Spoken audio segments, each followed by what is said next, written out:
Bonjour, je suis Junior Friedjaquet, je suis sculpteur de papier et vous êtes ici dans une de mes installations qui est faite entièrement de papier. J'ai découvert l'origami, je devais avoir 7 ans, c'était ma maîtresse d'école qui nous avait appris ça à l'époque. J'ai développé énormément de techniques tout au long de ma carrière et là aujourd'hui, je vais essayer de vous en présenter quelques-unes.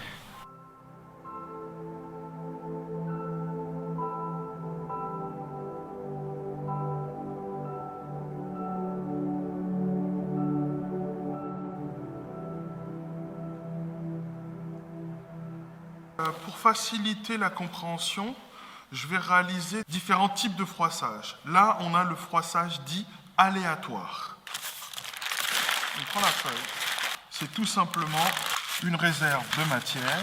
Ça nous permet de faire les nuages qui sont là-haut, les rochers qui sont derrière moi. Le but de la manœuvre est d'arriver à réduire une très grande quantité de papier pour pouvoir la modeler après. Là, on va travailler le froissage dit tubulaire, pour faire un tube.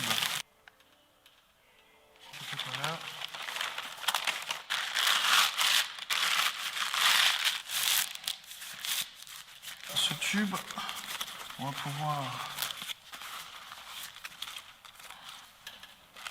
Et le modelage. Faire un joli champignon. Le jardin, en fait, de l'entrée, les éruptifs, c'est du tubulaire. Et les méduses aussi, c'est du tubulaire. Voilà. Maintenant, on va faire le froissage rayonnant.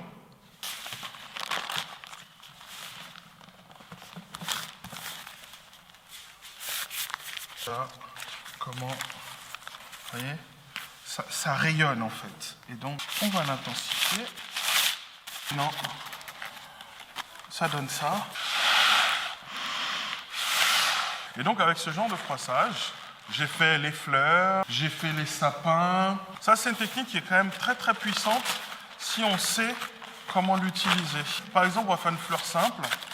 Bon, déjà, on a ce travail-là.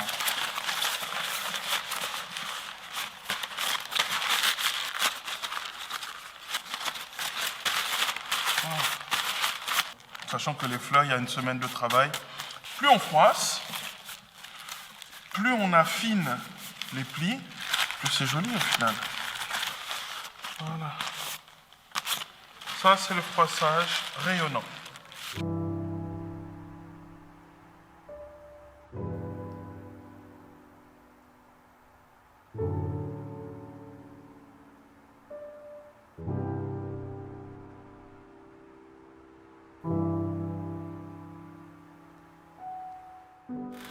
Et là, on passe au froissage structuré. On met une structure dans notre feuille.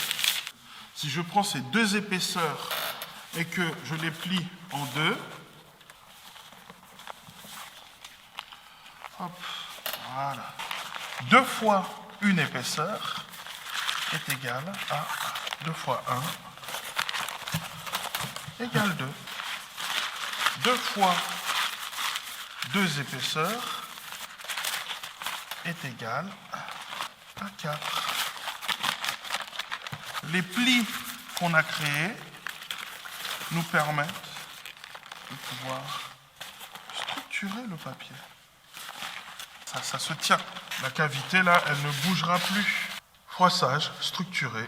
Vous retrouvez ça sur la totalité des tableaux.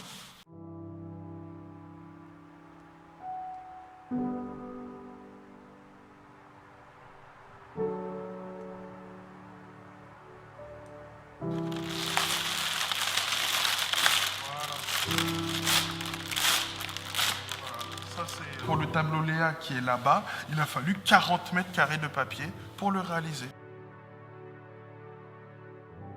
Avec ces 4 techniques-là, on a cet univers-là.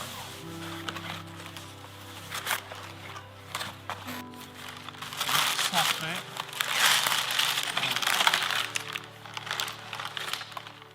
Dans cette exposition, la recherche d'harmonie m'a forcé à observer plus en détail ce bâtiment. Et donc moi je suis parti du volume de ces arches pour pouvoir repérer la notion du nombre d'or dans le bâtiment Et donc grâce à ça, j'ai pu reporter ces mesures-là sur les tableaux. Si on prend ce tableau et qu'on l'emmène sur le haut de cette porte-là, on voit bien en fait que c'est quasiment le même diamètre.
De nombreux visiteurs sont venus me voir pour partager avec moi leurs émotions.